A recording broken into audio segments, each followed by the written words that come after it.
लाखों लोग हैं बागेश्वर धाम के जो आज तक मिल नहीं पाए, पर्चा नहीं बन पाया। कई लोग तो धाम पर नहीं आ पाए, जिन्होंने भी घर पर लाल रंग के कपड़े में नारियल बांधकर ओम बागेश्वराय नमः मंत्र का जाप करके नियम का पालन किया। नियम क्या है? लहसुन, प्याज, मांस, मंदिरा बंद, ये बिल्कुल पक्का नियम है। अब तुम 6 दिन पियो पौवा लाल को, 6 दिन पियो तुम बिस्की, और फिर करो 7वें दिन मंगलवार को जय हनुमान ज्ञान गुण सागर भूत पिशाच निकट ठटरी के बरे न कटा। फिर कहो गुरुजी हमारा काम सफल ठटरी के बरे है। अरे हनुमान जी की कृपा को पाने के लिए पवित्रता का ध्यान रखना आवश्यक है। लहसुन, प्याज, मांस, मंदरा बंद करके तुम पेशी करना प्रारंभ कर दो। हम तुम्हें वचन देते हैं, आज तक बागेश्वर धाम से कोई निराश नहीं आया, रोता हुआ गया, हंसता हुआ आया, तुम भी हंसते हुए आओगे। लेकिन सुनो, कर्म भी करना पड़ेगा। तुम कर्म ना करो, तुम तो केवल अर्जी बांधो है। एक आदमी पुणे का गया बागेश्वर धाम, उसने अर्जी बांधी, हमें मिला। हमने कहा क्यों, कब से आ रहा है? बोले 1 साल से। अच्छा, हमने कहा काम हो गया? बोले बिल्कुल नहीं। हम कहा ऐसा कौन सा काम था जो हुआ नहीं? बोले हमने लड़का की अर्जी लगाई थी, आज तक नहीं हुआ। हम कहा हे बजरंगबली क्यों नहीं हुआ? हमने अपने वाईफाई निकाला, हमारे पास वाईफाई है, वेरी हाई फाई है। हमने अपना वाईफाई निकाला, हमने गुरुजी से पूछा, सन्यासी बाबा से, क्या बात है, क्या हो गया? अरे गुरुजी बोले इसकी शादी नहीं हुई। हम कहा ठटरी के बारे क्यों? लुगाई है, लुगाई वाइफ है। बोले नहीं अबे शादी नहीं हुई है।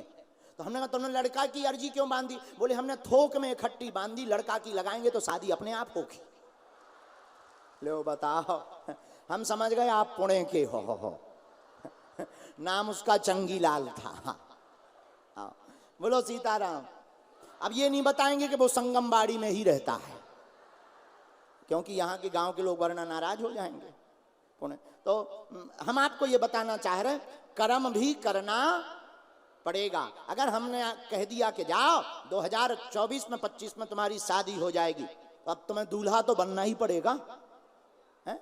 तो देखो कर्म करना पड़ेगा। आप कर्तव्य करो, फिर आप कहोगे गुरुजी आपकी क्या जरूरत? आप कर्तव्य करोगे और दरबार श्री बागेश्वर हनुमान जी के चरणों से जुड़ जाओगे, तो तुम्हें जगह जगह तंत्र मंत्र यंत्र टोटका चमत्कार के चक्कर में पड़ने की आवश्यकता नहीं है। वीर बजरंग बली श्री बागेश्वर हनुमान से ही तुम्हारे हर काम सफल होने लगेंगे। बोलो सीताराम, जोर से बोलो जय सिया राम। साधु जी, साधु जी, न तुम हमारे पीछे पड़ना, न तुम हमारी पूजा करना। हम कोई भगवान नहीं है, न महात्मा, हम तो संतों के दास हैं। मेरे पागलों, हम सिर्फ तुम्हें जगाने आए हैं। और इस भारत में आज तक तथाकथित लोगों ने केवल भारत के भोले भाले लोगों को भूत पकड़ाए हैं। हमसे लोग पूछते हैं कि आप भारत के लोगों को देना क्या चाहते? मेरे पागलों, हम भारत के लोगों को भगवान दे करके जाएंगे। लोगों को आज जरूर समझ में नहीं आ रहा, आज जरूर विरोध कर रहे, पर याद रखना एक दिन तुम्हें भी हनुमान जी की शरण पकड़नी पड़ेगी। हम ये तुम्हें कह सकते हैं दावे के साथ में। बोलो जय सिया राम। इसलिए जिनको बुलावे वो आवे, पर्चा को ध्यान पूर्वक पढ़ें, अंधविश्वास में बिल्कुल भी ना पढ़ें, बिल्कुल भी अंधविश्वास के चक्कर में ना पढ़ें। आपने क्या पूछा? हमें जो आज्ञा लगेगी हम बताएंगे, हमें जो प्रेरणा लगेगी हम बताएंगे, वही पूछें। हाँ एक और बिल्कुल ध्यान से सुन लें, तुम वही पूछना जो तुम सुन सको। हमारी रेलगाड़ी में ब्रेक नहीं है, फिर तुम बाद में कहो कि गुरुजी हमारी बेइज्जती हो गई। और दुनिया में ऐसा कोई आदमी नहीं जिसका कोई कांड ना हो। बाद में मत कहना हमें हनुमान जी ने सिद्धि या कृपा दी है, या जो भी गुरु कृपा है, बेइज्जती करने के लिए नहीं है। लेकिन अगर तुमने मुंह चलाया, लुकर लुकर किया, तो छोड़ा नहीं जाएगा। और हम दावे के साथ कह सकते हैं, भारत में जितने भी मजहब के लोग हैं, सनातन धर्म के संतों को छोड़कर दुनिया के किसी भी मजहब के धर्म गुरुओं की ताकत नहीं है बागेश्वर धाम के दरबार का सामना कर ले। और हम ललकार कर कहते हैं तुम लोगों की दम पर और हनुमान जी के भरोसे पर कि दुनिया का किसी भी मजहब का धर्म गुरु बागेश्वर धाम के दरबार में आएगा, हम पेंट गीला करके भेजेंगे, वो अपनी पत्नी को मुंह नहीं दिखा पाएगा, वो अपनी पत्नी को मुंह नहीं दिखा पाएगा। ये हम हनुमान जी के बल पर बोलते हैं, ये हमारी क्षमता नहीं है। किसकी क्षमता है? लेकिन है सो है, लेकिन किसी की बेइज्जती के लिए नहीं। इसलिए वही पूछना जो तुम सुन सको और सह सको, मलहम लगावे लाया। बोलो सीताराम, जोर से बोलो जय सिया राम। साधु जी, किसी भी दरबार में आगे हम फिर से महाराष्ट्र में आने वाले हैं, परभनी 6, 7, 8 दिसंबर फिर से परभनी में दरबार लगेगा और कथा सुनाई जाएगी। अब पुणे के लोगों चिंता मत करो, हम तुम्हारा भी पीछा नहीं छोड़ेंगे। हाँ, आते ही रहेंगे हम जगाने के लिए, क्योंकि हमें पुणे बहुत अच्छा लगा और यहाँ के लोग बहुत भक्त हैं।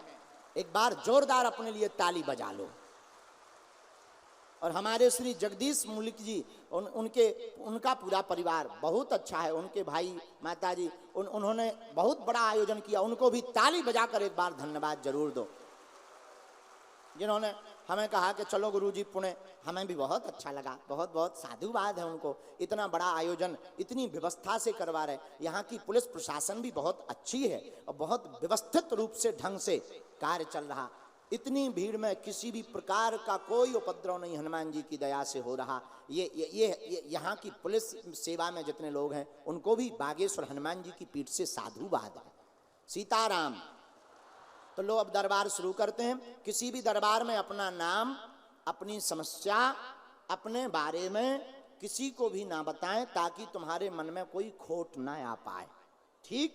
1, 2 दरबार में आके राम नाम का जप करें। पर्चा बने ना बने इस चिंता में ना बैठें, ना मुंह बना के जाएं।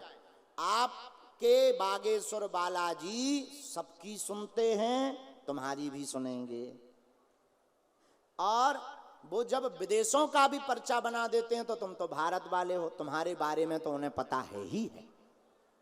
तुम्हारे हनुमान जी बहरा नहीं है, तुम्हारे गुरुजी बहरा नहीं है। सन्यासी बाबा और बालाजी सबके मन की जानते, तुम्हारी भी जानते हैं। तुम केवल नियम का पालन करो, तुम निराश नहीं रहोगे। पेशी करना और नियम का पालन करना प्रारंभ कर दो, तुम्हारी भी अर्जी लगेगी, तुम्हारा भी काम सफल होगा। रोग शोक संकट बाधा कौन सो संकट मोर गरीब को, जो तुमसे नहीं जात है टारो। बेग हरो हनुमान महाप्रभु, जो कछु संकट होय हमारो। को नहीं जानत है जग में कपि संकट मोचन नाम तुम्हारो।